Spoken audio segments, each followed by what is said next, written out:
Mandibulise nanibulisa nonke egameni likaKristu Jesu waseNazaretha. Inibulisa ngelihle igama lenkosi uJesu. Kunamhlanje ekseni kuSunday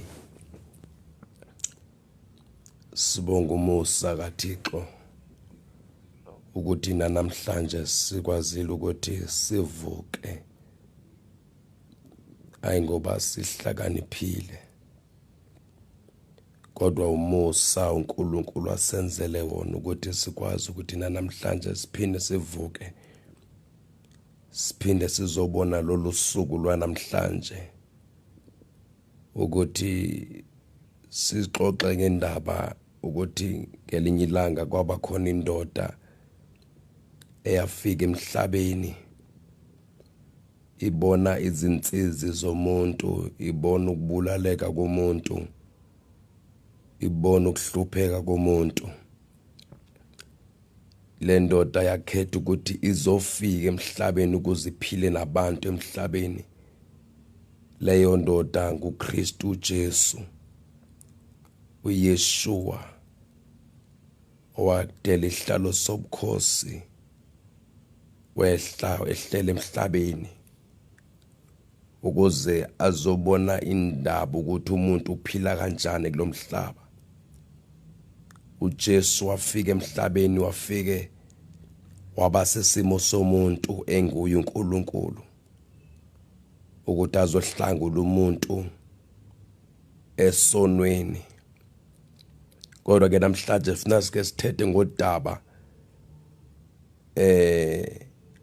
olubonakala ukuthi uThixo umuntu ufuna focus kuyena, angafocus kwezi zinto zomhlaba, ngoba izinto zomhlaba kungezomzuzwana. Kunethemba elikhona, ithemba elingasoze laphela, uKristu Jesu. uJesu uyabathanda abantu emhlabeni, angeze futhi abadele, futhi angeze abashiye. Jesus chose to die ukuthi izono zomuntu emhlabeni zisulwe, ukuthi umuntu angaphile liyena kodwa aphile yena uKristu Jesu. Kunesimangaliso, kunesimanga esenzakala eCalvary, kunesimanga esenzakala eCalvary emnqamlezweni. Kunento enamandla eyenzakalayo. The day Christ was hanging on the cross of Calvary, ezofela isono somuntu emhlabeni. Ingakho nathi sinalo ithemba, ingakho nathi thina sigcwele ngamandla ngalo lonke ixesha, ngoba sinento esiyazi ukuthi Jesus loves us so much. Sinento esiyazi ukuthi uJesu angeze asidele, ngeze ashiye, futhi angeze yena siyekelele.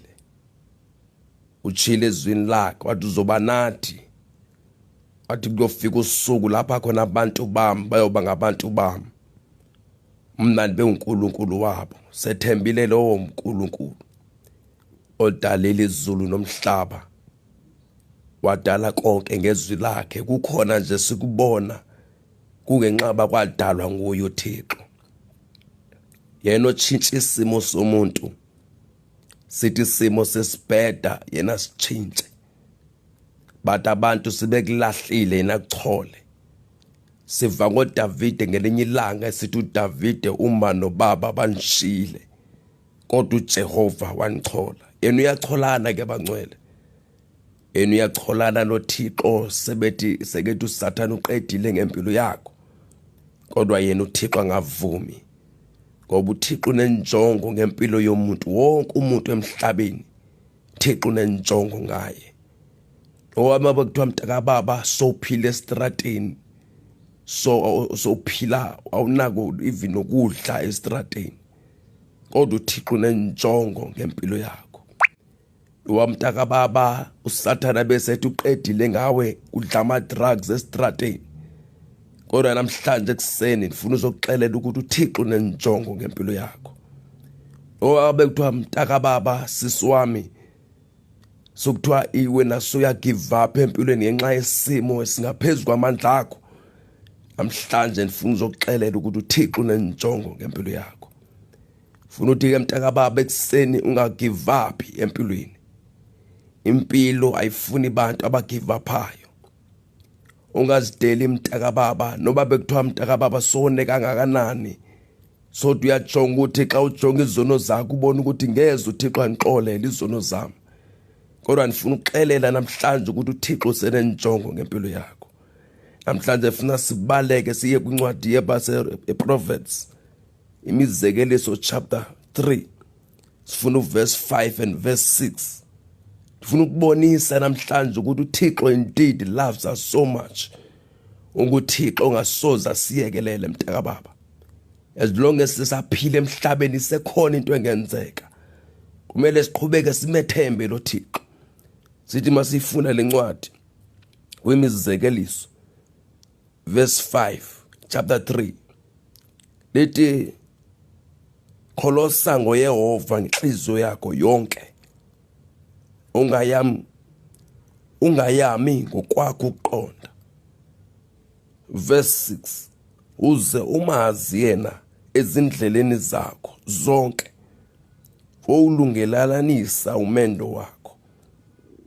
Namhlanje sifuna sibheke lama verse nje ayi2 athi kholosa ngoThixo ngenhliziyo yakho yonke, ungayami ngomqondo wakho, ungayami kwiwisdom yakho, ungayami nkosiyazi, ungayami kwindlela oyihambayo, kodwa kholosa ngoThixo ngenhliziyo yakho yonke.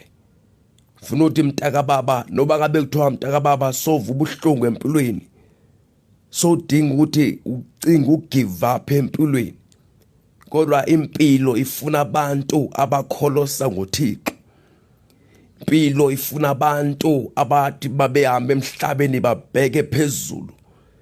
Athi uDavide ndiwaphakamisele entabeni amehlo wami, usizo lwami luvelaphi? Usizo lwami luvela kuThixo, ngoba usizo lomuntu alisuki bantwini. Sizo lomuntu luvela kuye uThixo. Sizo lomuntu luvela kumdali kwezulu nomhlaba. Sizo lomuntu ludepende kuJesu Kristu, inkosi eyafaye eCalvary. uThixo ubathanda abantu bakhe. Namhlanje sifuna uzomemezela ekseni, lithi ekseni kholosa ngoThixo. Namhlanje kholosa ngoJesu Kristu. Namhlanje ndiyamemezela ungabe sayama ngemfundo yakho, ungabe sakholosa ngemfundo yakho, kodwa umithi ufunda esikolweni, ithi unama masters, ithi une PhD, kodwa uthi I don't depend kule mfundo endiyifundileyo, kodwa I depend in God. I focus in God, ngoba your focus must be in Christ. The Bible, fix your eyes unto Jesus. Namhlanje ndifuna abantu abazothi I choose to focus in God, ngoba unguThixo othanda abantu bakhe. Especially uNkulunkulu wabona when you depend in Christ. That is why the Bible says be rooted in Jesus. Kufimpili funa abantu abazofocasa kuyo uThixo mntaka baba. Empilweni akumelanga uchoose ukuthi ugive up. Impilo ifuna abantu abazothi mina I push on, nomethe isimo sinjani, nomethe ngabe kuthiwa kubuhlungu kanjani enhlizweni yakho empilweni yakho, noba mntaka baba sovukuhlupheka okugcwele okuninzi, kodwa impilo ifuna abantu abazothi I fix my eyes unto Jesus. Impilo ifuna abantu abadependa kuNkulunkulu. Impilo ifuna abantu ababekezelayo, abantu abathi mina I choose God more than anything. I choose Jesus. That is why the Bible bekezela. That is why the Bible say ithi Bible inhliziyo yakho my focus ekuThixo ngenhliziyo yakho yonke. Yemntaka baba ungadependi kwimali onayo, loba le mali onayo angeze kusize nganext, kodwa wena uyosizwa kuba ukholose ngoThixo. Impilo ifuna abantu abakholosa ngoThixo mntakababa. Ekseni ke mntakababa lamazwi aduduza impilo zethu. Ayasiqhuquzela lamazwi ukuthi inhliziyo yethu yonke mayifocus kuThixo. Mayilangazelela ukuhlala inoThixo ngalo lonke ixesha ngoba yena unguThixo ozotshintsha izimo zethu. Ngifuna ukuxelela la kulonyaka ukuthi ukuhlupheka kwakho obekukhona ukubamba impilo yakho kunyaka ka2026 isimo sakho siyobe sitshintshile. Lento udala ifuna Thixo akwenzele yona uzomangala ngo2026 uyomangala ukuthi impilo yakho itshintshe kanjani. Ingoba inhliziyo yakho ifocus ngoThixo, uthando lwakho lukuye uThixo. Yemntakababa noba mntakababa ungathi uyazama ukulifuna uthando kubantu, abantu uthando lwabo alingeze lakusiza, kodwa wena uyosizwa lothando lukaNkulunkulu. UNkulunkulu othanda abantu bakhe. Funa ukuthi ke namhlanje ekseni inhliziyo yakho my focus kuThixo. Lithi iBhayibheli ngilifunda kholosa ngoYehova ngenhliziyo yakho yonke. Kholosa ngoJesu Kristu ngenhliziyo yakho yonke. Thanda uThixo ngengqondo yakho yonke.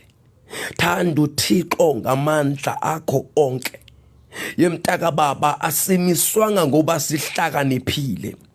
Asiphili ngoba sinamandla ukuba siphile, kodwa siphila ngoba uThixo ethandile ukuthi siphile. Namhlanje siphila lempilo siphila ngoba uThixo uthandile uba lempilo siphile. Kunabantu abathi ngeze nikhona ukuphila impilo engcwele, ngeze nibe namandla ukuba niphile impilo engcwele, ngoba akekho umuntu onamandla ukwazi ukuthi aphile impilo engcwele, kodwa sisizwa isandla somusa, sisizwa kumusa kaThixo. Sibona simile namhlanje asimanga ngoba sihlakaniphile, kodwa simi ngoba uthando lwakhe uThixo, ngoba sisizwa ngoba sikhetha ukuthi sikholose ngoThixo.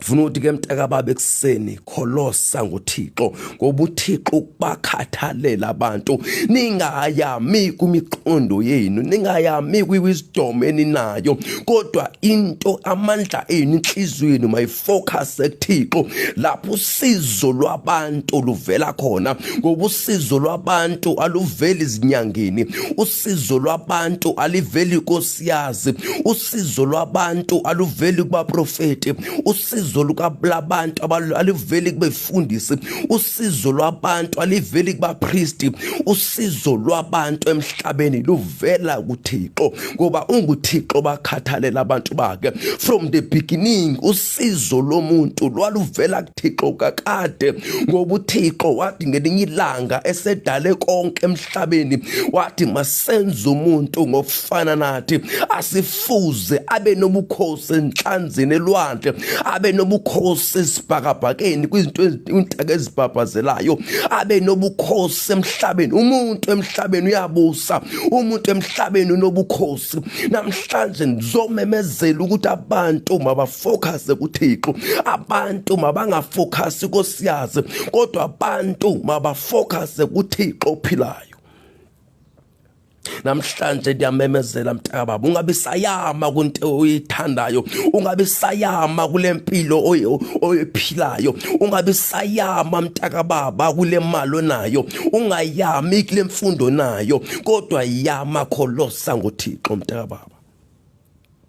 Kholosa ngoJesu Kristu inkosi enamandla. Lithi iBhayibheli xa bebuza abapostoli bakhe uJesu bathi ngophi umthetho omkhulu kunayo yonke imithetho?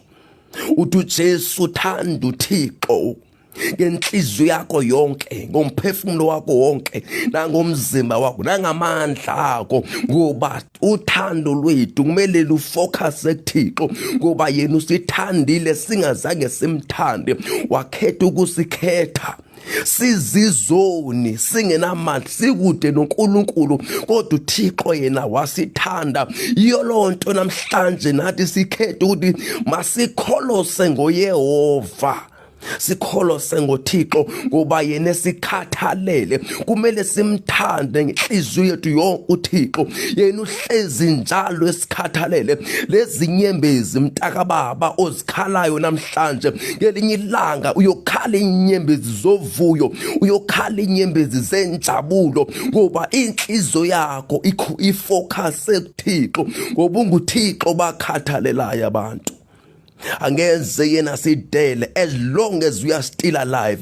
Isimo sethu sisengatshintsha khona ongenzeka mntakababa nawe usengahlekiswa ngelinye ilanga kwafika ingelosi ifika kuMary ethi wena uyokhulela indodana. Uthi uMary ngenzeka kanjani leyo nto ningenandoda? Yemntakababa izinto zikaThixo angazi ziyamangalisa, ziba surprised umangale na ukuthi kwenzeka kanjani beningayisibethanga ukuthi kungenzeka. Ulithi iBhayibheli umoya ongcwele uyokusibekela wena umuntu wesifazane. Ngifuna ukuthi namhlanje wena umuntu wesifazane ikhona into engenzeka. Sisa-celebrate lenyanga yomama ezimpilweni zethu, kukhona into engasengatshintsha. Isimo sethu nathi sisengatshintsha. Kwatshintsha isimo sikaJob. uJob sekeluze yonke into ebeke nayo, ebeke ibusiso uThixo. Kodwa wathi uJob, ndiyazi ukuthi icebo likaThixo alingevinjwe umuntu. Akunanto engavimba icebo likaThixo as long as we focus on God, as long as we love God ngemiphefumulo yethu yonke, ngenhliziyo yethu yonke nangamandla ethu. Uthando lukaNkulunkulu alupheli, luyamangalisa uthando lukaThixo. Funa ukuthi mntakababa la ukhona solungiselela uye esontweni. Namhlanje nifuna ukuthi vuka nxiba naka amandla, thatha amandla amatsha, yeye esontweni uyohlangana nabantwana baNkulunkulu, uyova ukuthi uThixo uthini ukuphathele ntoni. Kodwa namhlanje nifuna ukuthi bekezela, focus on God, lindela izibusiso zikaThixo. Ungafuni ukuzilandela izibusiso kwindawo zobumnyama, kodwa isikhona isibusiso. Ukhona uThixo obabusisayo abantu bakhe, ukhona uThixo otshintsha isimo somuntu. Zizojika izinto nakweyakho impilo, zizojika izinto empilweni yakho, zizojika izinto kwimindeni yakho, zizojika izinto kubantwana bakho. Ikhaya lakho liyokwaziwa njengekhaya elikholose ngoThixo ngenhliziyo yakho yonke. Impilo yakho mntakababa iyotshintsha. Noba mntakababa ungahlaseleka kanjani empilweni, kodwa kusenethemba linguThixo emhlabeni. Thixo uyabusa mntakababa. Jesu uyabusa, uthi I died on the cross for you. I died on the cross for the sins of the world. Usathana akasenamandla ukuthi asidestroye. Usathana akanamandla ukuthi alimaze impilo zethu. Amandla esinawo ngakaKristu, sanikezwa amandla negunya uba thina sibizwe ukuba singabantwana bakaThixo. Asingeze sihluleke kulomhlaba, thina sizoni zahluleke mntakababa, kodwa thina singabanqobi, siphezulu kwabanqobi. uJesu wasenza abanqobi, wasenza sangaphezulu kwabanqobi. We are more than conquerors. In Christ Jesus we move, in Christ Jesus we rest, in Christ Jesus we walk. Kholosa ngoThixo mntakababa, kholosa ngoNkulunkulu. Ungayami kumqondo wakho, ungayami kwimfundo yakho, ungayami kwimalo nayo, kodwa yama kholosa ngoThixo. Thixo ngeze uduke uthi indlela yethu yokuyenza straight. When we focus in Jesus, yena uyokwenza ukuthi siyame kuyo uKristu. Athi John 14 verse 6, athi Jesus is the way, the truth and life. Thina ngeze siduke bangcwele, thina siyohleze siyame ekhanyeni kuKristu uJesu. Asingaba abantu bobumnyama kodwa singabantu bokukhanya. impilo yethu ikholose ngoThixo. We depend on God. Asikwazi ukuthi si depend kwimiqondo yethu, asikwazi ukudependa kwimfundo yethu, asikwazi ukudependa kwizinto esithembe zona, asikwazi ukudependa kwimali ekhona, asikwazi ukudependa ku government wethu, asikwazi ukudependa kumasonto ethu, kodwa asikwazi ukudependa kubefundisi bethu, asikwazi ukudependa kuma worshipers, asikwazi ukudependa kwinto emhlabeni, kodwa sikwazi ukuthi sidepende kuye uThixo, umgqibelelisi wokholo lethu, uThixo ophilayo, the God of Israel, the God of Abraham, the God of Isaac, the God of Jacob. UnguThixo ongabalahla abantu. Uthi ezwini lakhe ndiyobanani lize lipheliswe ihlabathi, lize lipheliswe leliphakade. Athi uDavide ngelinye ilanga, uJehova umalusi wami anisweli lutho, uJehova ungumalusi. Ingakho noJesu athi xa efika emhlabeni athi I am the good shepherd, I am a good shepherd. UnguThixo okhathalela abantu, UnguThixo sinakele. Emntaka baba ungabe sagive up empilweni, ungagive up emntaka baba empilweni. Noba bekuthiwa isimo sikushaya kanjani, ungagive up empilweni. Noba ngabe kuthiwa uhlaseleka kangakanani, ungagive up empilweni. Lesi simo namhlanje siyatshintsha empilweni yakho. Liyathi isandla sikaThixo siphezu kwempilo yakho namhlanje. uThixo namhlanje ukuhambele uThixo namhlanje. Thembela ngoThixo, kholosa ngoThixo enhliziyo yakho yonke. Themba umdali wezulu nomhlaba. Yemntaka baba ungabe sacinga mntaka baba inhlupheko yakho, ungabe sacinga ubuhlungu bakho, kodwa namhlanje start thinking about God, how love you. uThixo ndikuthande ungandithandi, ndakukhetha nakufela, ndakunyula edakeni, ndakunyula ekungcoleni, ndakwenza umuntu, ngoba lithi iBhayibhile sasifile ezonweni zethu, kodwa uKristu wafika wasinceda. Sasingena ngqondo, uThixo wasinikeza ingqondo, samazi ukuthi indeed yena unguNkulunkulu. Namhlanje mntaka baba ngifuna ukuthi themba uThixo, themba uJesu namhlanje, themba uJehova, yena ubakhathalela abantu, yena uhlezi njalo nathi, hlezi njalo sinakekele. Mntaka baba, never give up in this life. Ungagive up mntaka baba, kholosa ngayo uThixo. Senthandaza baba wethu ongcwele, Yise wenkosi yethu Jesu Kristu. Ndiyathandaza moya ngcwele nakumlaleli ebukele namhlanje. Moya ngcwele thatha indawo empilweni yakhe, thatha indawo emndenini wakhe egameni lika Jesu Kristu. I pray ukuthi inkosi isimo sakhe sitshintshe. I pray ukuthi uNkulunkulu ongcwele impilo yakhe moya ngcwele ifocus kuwe. In the name of Jesus Christ of Nazareth, I am praying this morning Thixo namandla ukuthi izimo zabo Nkosi uJesu zitshintshe egameni lika Jesu. I am praying ukuthi Nkosi uJesu kunabantu namhlanje abakudala befuna imisebenzi, moya ngcwele abazi ukuthi kungapha bakuvuleke khona. I pray ukuthi Nkosi uJesu ukuthi balidwe nguwe moya ongcwele, vula iminyango emisebenzi Thixo namandla. Nokabe kuthiwa Nkosi uJesu umnotho weSouth Africa uphansi, kodwa Thixo thina sibheki umnotho ophansi, ngoba impilo zethu zifocuse kuwe Thixo wethu egameni lika Jesu. Ndiyathandaza Thixo namandla ukuthi moya ngcwele kunabantu abagulayo Nkosi uJesu balaphe baphilise uNkulunkulu. In the name of Jesus Christ, I pray Thixo namandla kwilizwe lethu South Africa yonke, moya ongcwele ngenelela egameni lika Jesu Kristu inkosi. In Jesus name, amen. Uba ngabe ukhona mntaka baba uyazazi empilweni yakho ukuthi udinga uJesu, ungatsho nje kulamazwi, uyazi ukuthi kudala uzama impilo engcono, kudala uzama impilo kosiyazi, kudala mntaka baba uzama ukufocusa kwimqondo wakho, kudala uzama ukufocusa kwimfundo yakho, kudala uzama ukufocusa kumali yakho, kodwa namhlanje ngifuna ukuthi ufocuse kuThixo. If ungabe ukhona uyamdinga lo Kristu Jesu, uba ngabe uyamfuna lo Thixo atshintshe impilo yakho, Ndikathi landela after lemazwi enjobe ndiwatsho njengangoku.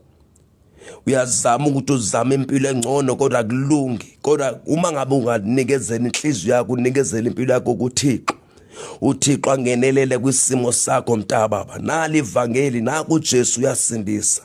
Naku uJesu senamandla. La ungazithanda na ungamthatha umenzo wakho. Ungalandela after lamazwi endiwatshiloyo. Uthi inkosi uJesu namhlanje lelizwi lakho. Namhlanje lizinikela kuwe. Yesu ngene empilweni yami. Hlanze impilo yami, xolela izono zami.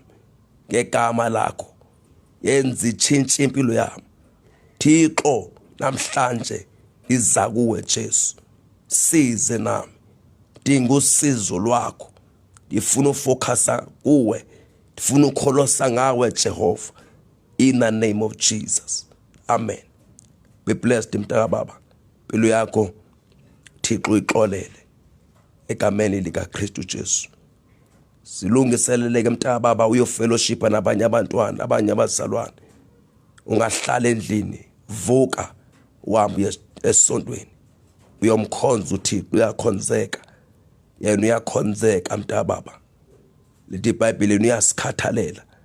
Thina siyizimvu zakhe, singabantwana bakhe.